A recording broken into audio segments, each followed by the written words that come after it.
नमस्कार दोस्तों, आज हम लोग बात करेंगे विश्व के सबसे अमीर व्यक्ति के बारे में। एलन मस्क कुंडली का विश्लेषण आज हम लोग करेंगे। तो आइए शुरू करते हैं। ये कुंड इनका डेट ऑफ बर्थ 28 जून 1971 को साउथ अफ्रीका में हुआ था जन्म। प्रिटोरिया एक जगह है वहाँ पे। लगन है इनकी मीन और राशि है इनका सी। इनके कुंडली में 3 बड़े राजयोग है। एक तो विपरीत राजयोग है, बुधादित्य योग है और भद्र महापुरुष योग है। पंच महापुरुष योग ये बुध जो है आपके 3 नंबर राशि में बैठा है, यानी कि स्वयं की राशि में। तो भद्र महापुरुष योग का निर्माण करते हैं। सूर्य बुध का बुधादित्य योग है और विपरीत राजयोग है। विपरीत राजयोग मतलब ये आप देखें यहाँ अष्टम का जो स्वामी है शुक्र, और जो द्वादश का जो स्वामी है शनि, वो एक साथ तीसरे घर में बैठे हुए हैं।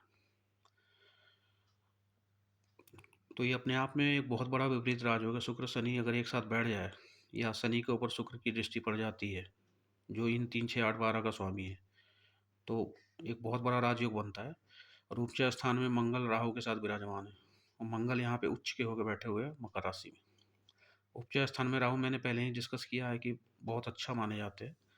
ये लाभ स्थान भी होता है। लाभ स्थान में पाप ग्रह हो तो बहुत बढ़िया होता है। जितने ज़्यादा ग्रह होते हैं उतना बेटर रिजल्ट मिलता है। और चूँकि लग्नेश भाग्य स्थान में बैठे हुए हैं, तो गुरु का भाग्य स्थान में बैठना अपने आप में एक राजयोग है।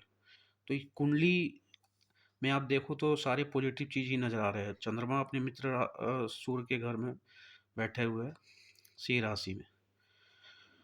और मैंने पहले ही बताया था कि अगर सूर्य, गुरु और चंद्रमा मित्र राशि में बैठे हो तो ऐसे व्यक्ति अभूतपूर्व धन इकट्ठा करते हैं अपने जीवन में। बहुत ही रिचेस्ट पर्सनालिटी होते हैं ऐसे लोग।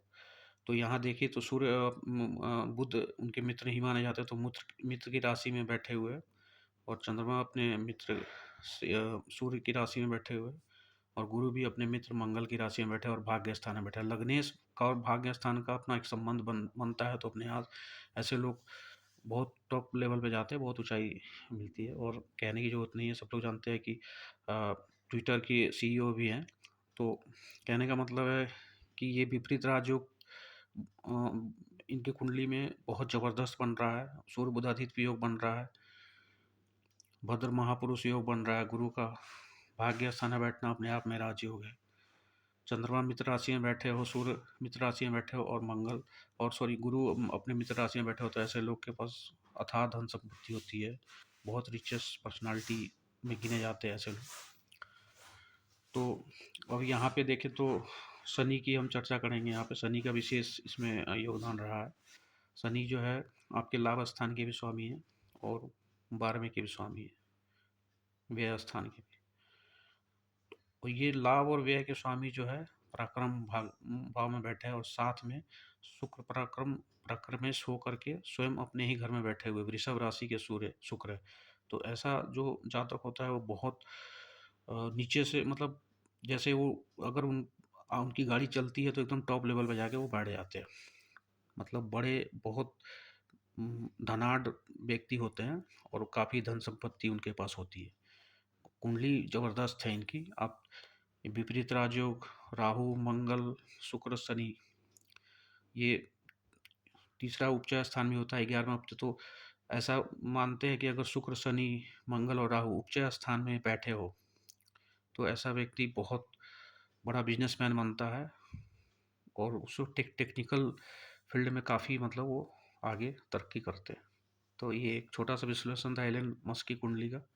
आपको कैसा लगा? अगर आपको मेरा कार्यक्रम पसंद आता है तो प्लीज़ इसे ज़्यादा से ज़्यादा लाइक शेयर करें और सब्सक्राइब करें। धन्यवाद दोस्तों।